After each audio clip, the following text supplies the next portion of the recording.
Okay, this is Isaac. I'm going to dub over a recording that we've made of pictures of critical turns and steering the Charles. So we're just leaving the CRI docks here. At this point, first of all, before you shove, always shove downstream. Downstream is toward Boston. Remember, the Boston shore is on our right, the Cambridge shore is on our left. We're passing the CRI docks here. So always shove with the bow downstream. Um, Almost always we're going to go through the first bridge here. So your goal is to stay fairly close to shore and keep making forward progress. Don't stop. Don't wane off unless the boat in front of you is stopped. Try to keep moving. Always launch downstream. Remember, before you shove, look around, make sure there's no other boats around. Now here we've got the first bridge. First bridge is 3 arches. From this view, if you notice, if you go straight for the bridge, you're cutting right into the right hand or wrong side of the river. You always want to stay in the right hand third. You'll go way into the left of the river if you go through the bridge. If you go toward the bridge from right here. Also notice the angle of the arches of the bridge. To go straight through the center of the arch, to go straight through the arch rather than turning underneath the arch, you need to be well further right than we are right now in the launch. You need to be much further right to be able to go straight into the bridge without turning underneath it. So basically, for right here, what you're doing is you're following the shoreline through the right-hand arch. Remember, the first arch is sort of a disaster.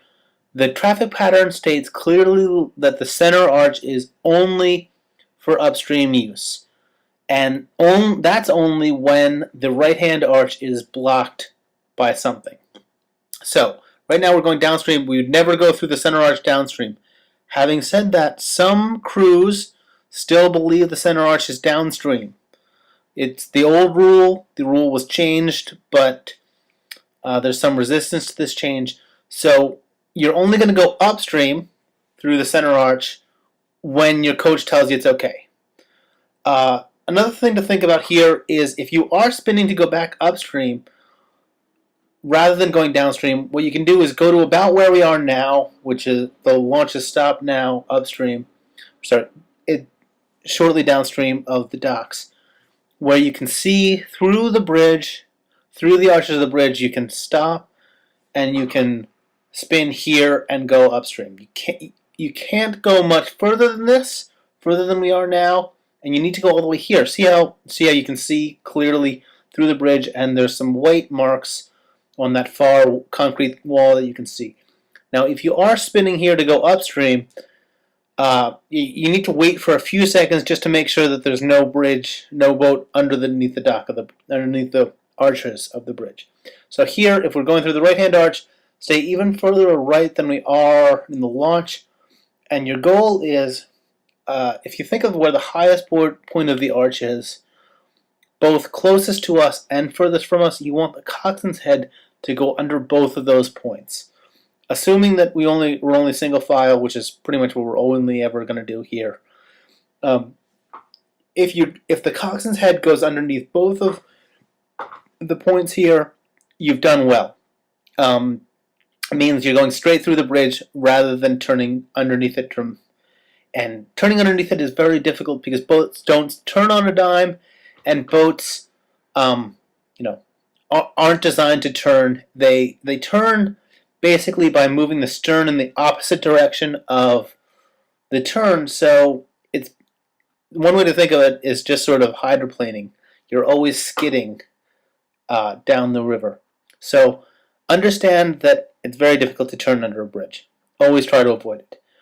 Here, after we get through the bridge, there's nowhere to stop until we get by the sandbar. You've got to keep making forward progress all the time, or almost all the time. It's a little bit shallow and there are a lot of trees coming into our right. So stay a little bit offshore, but you need to be fairly close to the shoreline here.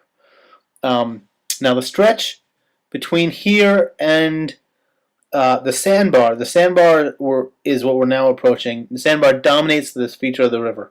So basically divide the rowable river by thirds. Right hand, center, and left hand third. Everybody always stays in the right-hand third of the rollable river. The rollable river is really reduced by the sandbar coming up here. You can start to see the orange traffic cone. That marks the sandbar. All right, so as we come up to here, start to think about moving out a little bit away from shore and a little bit away from the Boston shore, and you'll set yourself up to go by the sandbar. Now, really here, the rollable river is fairly narrow here until you get past the sandbar, so there's no room to stop, no room to wane off until you get by there. We're normally doing the pick drill here. If you're doing the pick drill, rotate through it fairly quickly to get to rowing by fours, full strokes. You can go to sixes if you want to. Remember, be aware of whether there are boats in front of you or behind you that you're making them slow down, or or you need to slow down because they're ahead of you. I'm usually not going to have you pass here, but there is enough room to, depending on what's out there in the morning or evening. So just be careful until you get past the sandbar, and after the sandbar, there's plenty of room to move to the right-hand shore and wane off. But see the marker, see how the river gets narrower up here around the turn. You need to stop before then.